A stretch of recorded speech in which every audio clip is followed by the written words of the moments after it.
All right, let's get this show started! Belal Muhammad opens up about heartbreaking UFC 310 decision, interim title fight. Belal Muhammad doesn't believe an interim title fight makes sense for Shavkat Rakhmonov at UFC 310 following the welterweight champ's withdrawal, but he'd be okay with it if the UFC goes in that direction.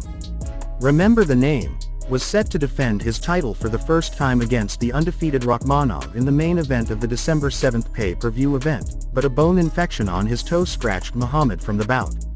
Muhammad was asked on his podcast with Jason Anik what he thinks the promotion will do to fill that empty slot, and whether it could be a fight between Rakhmonov and former champion Kamaru Usman. "I can see them trying to do something with Shavkat," Muhammad said on his podcast. "He's calling for an interim title fight. Interim title fight, bro. It's 6 weeks, not 6 months that I'm off. But even for myself, if they just want to do that just to make it a main event, I don't really care about it if they want to make an interim title fight, regardless because they know who has the real belt. So for me, I know who my next opponent is going to be.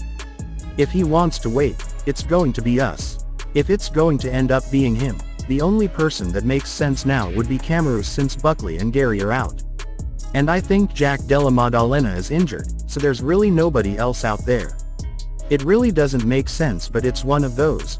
When you're in the middle of camp, it's hard, and when you're like 6 weeks left, you're locked in. So I can understand it for him that he's like, bro, I want to fight." Multiple people with knowledge of the promotion's plans confirmed to MMA Fighting that the UFC is actively searching for a new main event, but as of now, nothing is set and negotiations are ongoing. The news of Muhammad's injury was a tough one for the new champ, and the MMA community as the fight between Muhammad and Rakhmonov was an anticipated one. Rakhmonov has finished all 18 of his opponents, while Muhammad is unbeaten in 11 fights, culminating with a championship win over Leon Edwards at UFC 304 in July.